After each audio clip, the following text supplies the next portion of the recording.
dhammaan inta halkan joogta iyo inta saxaafadda kala socota waxaan ku salaamayaa salaanta islaamka assalaamu calaykum waraxmatullahi wabarakaatu. salaan kadib waxaanu saaka aniga gudoomiyuhu halkan u nimi inaanu ka hadallo arrimaha taagan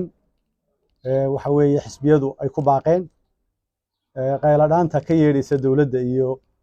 hadallada beenta isburinaya inaanu dadka u sheegno ayaan maanta u nimi. ugu horreynse waxaanu doonaynaa inaanu soo dhoweyno bogaadinana baaqiyada nabadeed dadka isu xilqaamay odayaasha solaadiinta leh culimada leh waxgaradka leh aqoon-yahanka leh dhammaantood waxaanu aragnaa dad dalkooda jecel baaqiyadooda nabadeedna waanu soo dhoweynaynaa. waxaanu si gaara u bogaadinaynaa waxa weeye solaadiintii u dambeysay suldaan xasan oo hogaaminayey oo muujiyey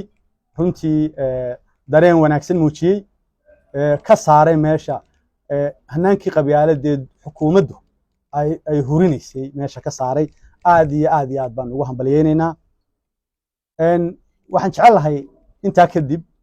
inaanu caddayno warka odhanaya ka soo yeedhay wasiirka daakhiliga ee odhanaya xisbiyada naga dalbaday ururadii baalka in loo kordhiyey ururadan ka wada hadalay wax noocaas kamaanaan wada hadlay. ururada kamaanaan wada hadal furistooda anagu mar hore aanu sheegnay dariiqa sharciga loo mari doonaa waqtigooda iyo maalinteeda laga wada hadli doonaa. waxa maanta laga wada hadlaya waa doorashadii madaxtooyada iyo komishinkii oo ay afduubeen iyo dalkii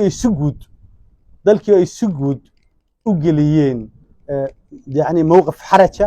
dhibaato weyne ka taagan tahay hadday tahay dhaqaalihii hadday tahay waxa weeye sixir barre ka taagan hadday tahay abaarta hadday tahay duruufta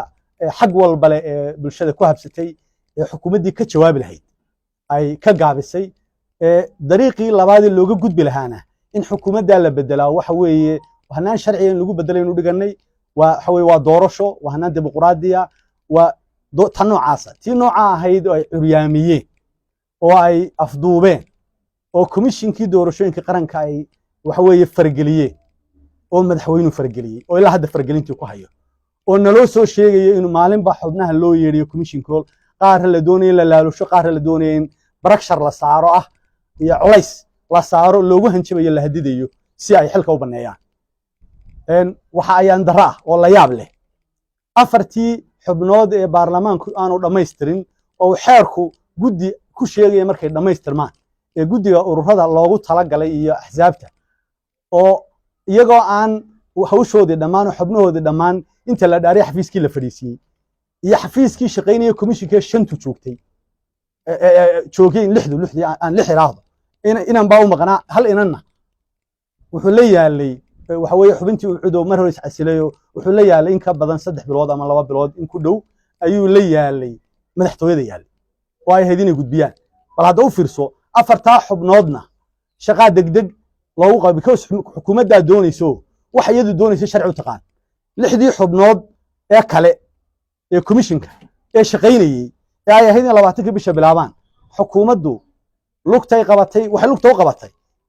in gudoomiyahooda ay iska bedeleen oo iyagu xaq u leeyihiin inay goortii doonaan doortaan goortii doontaan bedelaan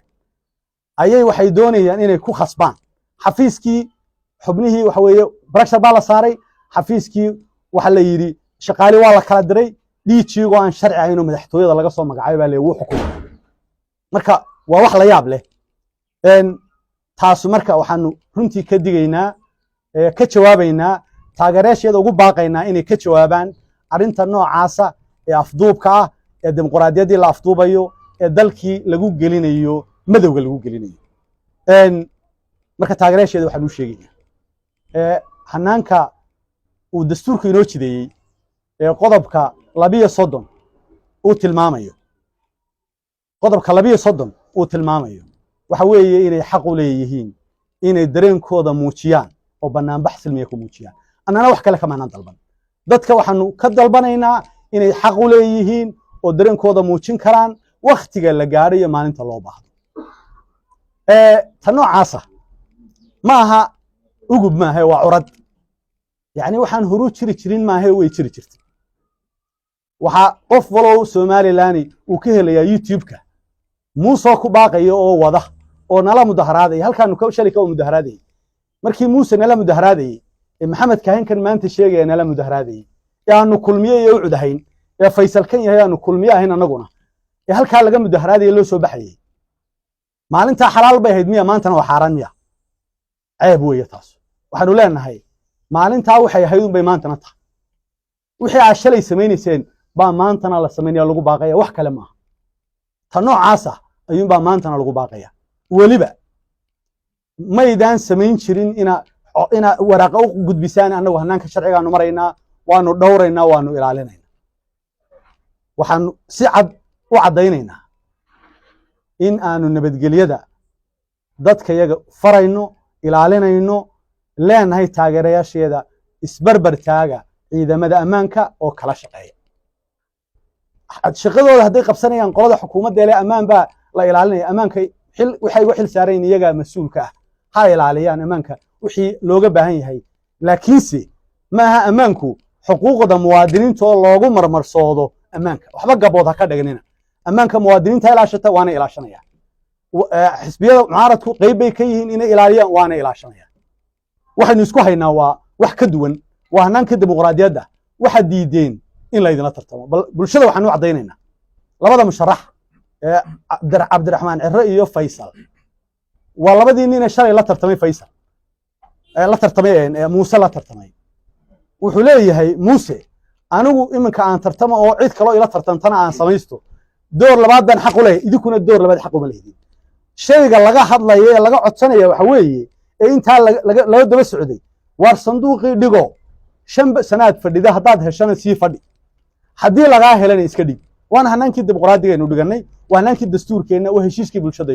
ay gashay waa in la ixtiraamo almuslimiina calaa shuruudi waxaynu ku heshinay waa in la ixtiraamo intaa waxaan uga gudbayaa guddiyada aanu magacownay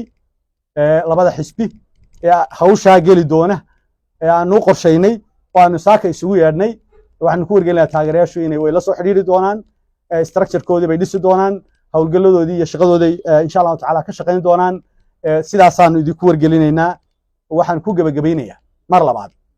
nabadgelyada ilaalinteeda waa xil qof walba saaran ilaaliya dadka ku gabanaya nabadgelyaduna waxaanu leenahay shaqadaynu isku haynaa nabadgelyada waa wax naga dhexeeyo la wada ilaashanayo haddaad shaqa adigu aad leedahay ka dhigto waa yeelkada adigu ma lihid mas-uulun baad ka too lagu magacaabo waan ka baxay maatin